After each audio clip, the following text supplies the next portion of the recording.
Olá, hoje, continuando a ideia de falar sobre as diversas etapas do ciclo da vida, a gente vai falar sobre a adolescência.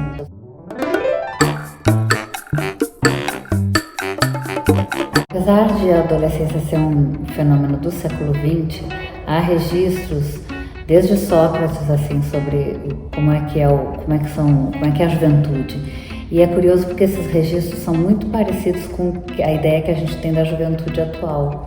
A adolescência é sempre um tema que está em diversas discussões, e é claro que eu vou tirar da gaveta do Zebedeu alguma coisa que tenha tudo a ver com a adolescência. A Organização Mundial da Saúde, a OMS, ela classifica a adolescência como a segunda década da vida do ser humano, ou seja, aquele período que vai entre os 10 e os 20 anos. E aí divide a adolescência em duas etapas, que seria a adolescência inicial e a adolescência final, porque são dois períodos assim mais distintos. E o que costuma culminar com o início da adolescência é o início da própria puberdade, que é o desenvolvimento dos chamados caracteres secundários femininos ou masculinos. O desenvolvimento das mamas, o início dos pelos pubianos, a menstruação nas meninas, as alterações de voz. E isso acaba marcando propriamente esse início de uma nova fase da vida, que é uma fase muito curiosa, interessante, cheia de mistérios, né? Eu gosto muito de pensar que se a gente quiser ou entender um adolescente, a gente tem que se lembrar que a gente já foi um deles. Quando eu penso na minha adolescência, eu realmente vejo o quanto que um adolescente pode ser destemido, pode não perceber de fato os riscos e ter uma ideia de onipotência impressionante, de que ele é capaz de fazer muitas coisas. E ainda bem que eu já saí da adolescência. A gente sai da adolescência quando a gente começa a criticar os adolescentes. Enfim, são muitas alterações de comportamento, não é? Muitas oscilações de humor, tem um negativismo, e aquela coisa do tudo ou nada, de um certo radicalismo, enfim. E de onde vem isso? Vamos parar para pensar, né?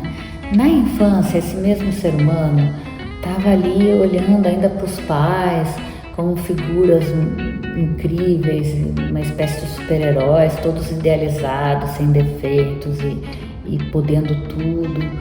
Na medida em que esse cérebro amadurece, esse indivíduo também amadurece e começa a entender que os pais têm defeitos e têm limites, a pergunta seguinte é: bom, se os meus pais não sabem tudo, quem é que sabe então, né? Bom, supostamente deveria ser eu, deve pensar o adolescente, mas aí ele entende que ele não sabe de tudo, mas que ele vai precisar saber. Não deve ser fácil, e se a gente nos remontar à nossa própria adolescência, a gente vai lembrar disso. Não é fácil você se dar conta de que os seus pais têm defeitos e têm limitações, ou seja, eles não são mais aqueles super-heróis capazes de te proteger e resolver todas as tuas dúvidas. Mas você também não é um cara que sabe fazer isso ainda. Você não é criança, não é aquele adulto ou que supostamente sabe mais das coisas, você é um adolescente. E disso vem muita dificuldade. Eu acho que essa é a grande pegada assim, psicológica da adolescência. Eu não sei de tudo, mas eu também não... Os meus pais também não sabem, então eu vou ter que me tornar aquele cara que vai saber das coisas.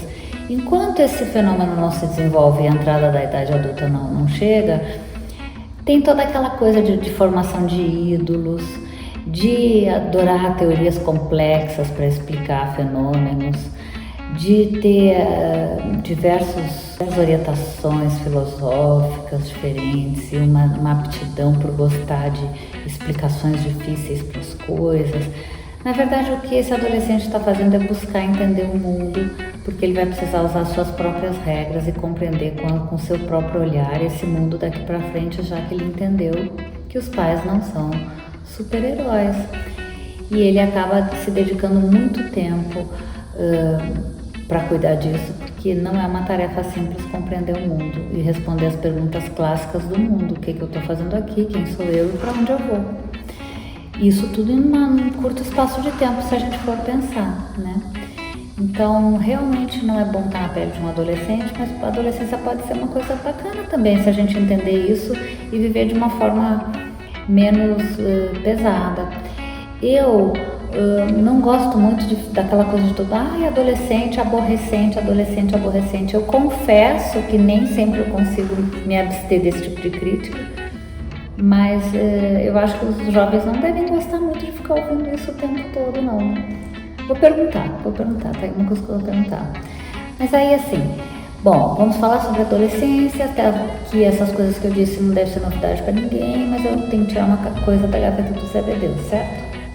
E aí, o que sai? O que vocês imaginam? Alguém acredita no que vai aparecer? Alguém quer uma aposta?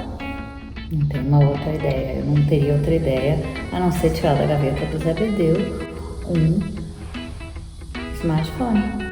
E por que um smartphone? Porque é óbvio que as novas tecnologias são atualmente um ingrediente que traz mais tempero para esse caldo da adolescência. Eu acho que não tem ninguém que conviva com o adolescente que não veja ele colado no celular. Todo jovem que puder ter um telefone celular, tiver condições financeiras para isso, vai querer tê-lo. E vai passar muitas horas ali envolvido. E essa é uma das grandes fontes de discussão no mundo atual. Até que ponto é bom, até que ponto não é bom lidar com as novas tecnologias e os adolescentes imersos absolutamente nelas. Há uns conceitos aqui que são curiosos, né? Porque as redes sociais, as novas tecnologias são relações muito fluidas, muito cheias de conexões, mas ao mesmo tempo vazias de vínculo propriamente. E a gente, dentro da psiquiatria, sempre acreditou que a importância dos vínculos, e continua acreditando da importância dos vínculos na formação e no desenvolvimento de uma personalidade. E aí a gente se defronta com uma fase da vida onde esses jovens, as vinculações não são a questão mais importante, as conexões sim, e é tudo muito fluido, é tudo muito rápido, e é um grande paradoxo para a gente absorver. Se por um lado isso pode mexer um pouco nesse nosso conceito do que de fato contribui para um bom amadurecimento psíquico, por outro lado, é um exercício de liberdade impressionante o que as novas tecnologias podem oferecer. E pode ser um salto evolutivo também impressionante em virtude dessa exata liberdade. Portanto, talvez o melhor seja a gente pegar um pouco de carona nessa tendência dos adolescentes e aprender um pouco com isso. Porque senão a gente pode parecer um pouquinho velho demais, careta demais, obsoleto, enfim. Eu tento acompanhar aquilo que eu vejo jovens fazendo e eu acho que há coisas realmente bastante interessantes. Eles têm todas as informações na palma da mão, eles acessam isso a qualquer momento. Eles têm muita facilidade em dizer sim, dizer não para o que eles gostam, o que eles não gostam. É toda uma pegada completamente diferente.